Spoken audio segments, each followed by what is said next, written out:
fellow PS unions, led by our President, Dr. Dexter Lutet, my fellow Vice Presidents, Dr. Vingwa, our Faculty Regent, good afternoon. Some updates on finance. The first is the most important, and I think ito ang pinaka-interesado ang lahat. The first is an update on the NBC 4617 cycle.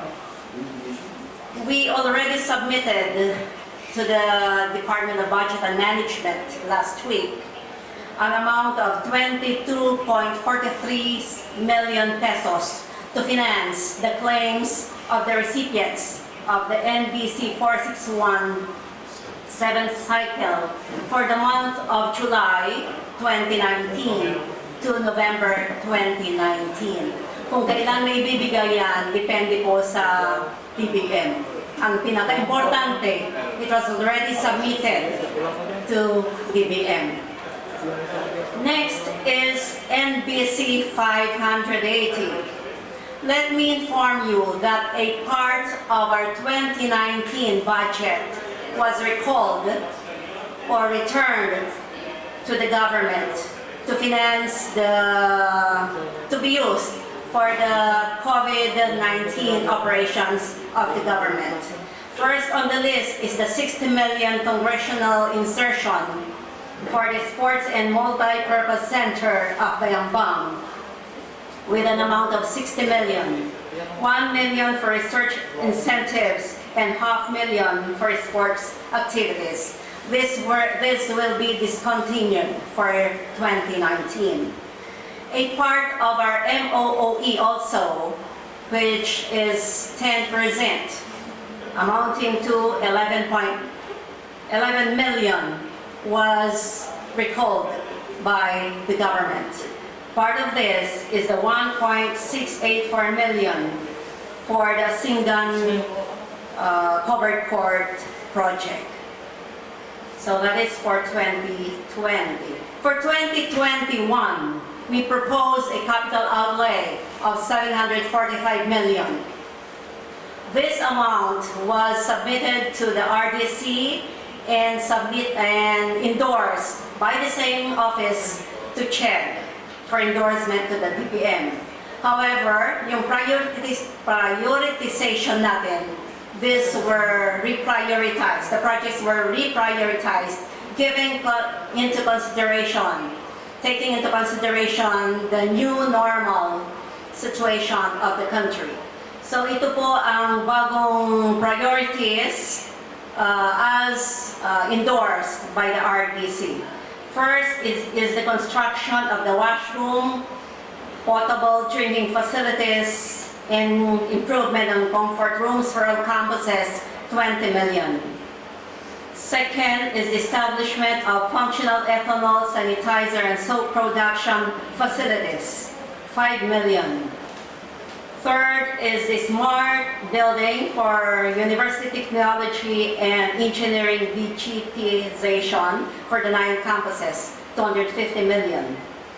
Next is the continuation of the Grand Legacy building in Lingayen, 100 million. Construction of sewerage facility system for the 9 campuses, 45 million. Then construction of a student dormitory for all campuses, 20 million for each campus. Then we have yung hindi natuloy na 60 million, which was recalled, the sports and multi-purpose facilities in Bayambang. Nandito rin siya. Renovation of the industrial technology building in Asingan, 20 million. Earthen ponds and hatchery, Binmaloy, 20 million. Tunnel vent poultry housing, Santa Maria, 10 million. Indoor firing range, Binmaloy, 25 million. And 2 radio station for Western Eastern Pangasinan campuses, 10 million, or a total of 745 million. Of course, this will still go into deliberation by the DBM hanggang ito ay ma-approve into our GAA. So next, we are still very fortunate in spite of the fact that nagkakaroon ng economic problems o doldrums in the whole Philippines, in the whole nation, and actually in the whole world.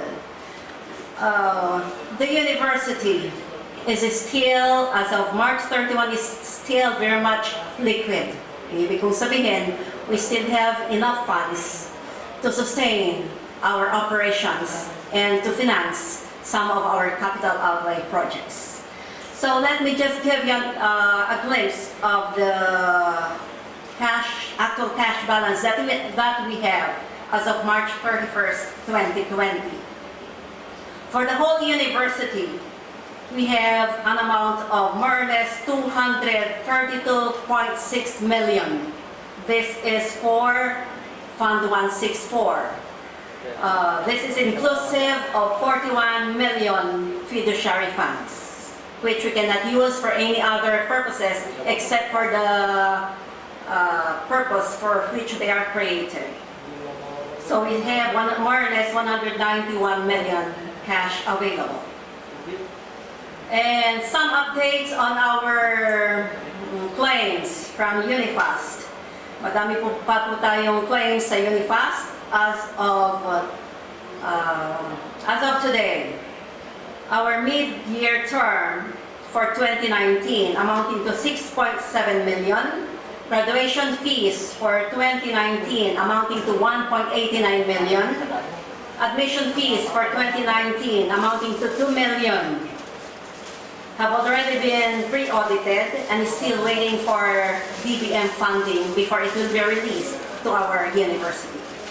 Our second semester, 2019-2020, amounting to 112.82 million has already been pre-audited, also awaiting for funding from the DBM. So as of now, these are still receivables. For IGP, we realized from our income-generating projects an amount of 2.39 million for the first quarter of 2020. However, we are expecting a giant decline on this amount for the second quarter because of the pandemic. This is all for finance. And lastly, may I just leave this to you. A quotation from Leo Buscaglia.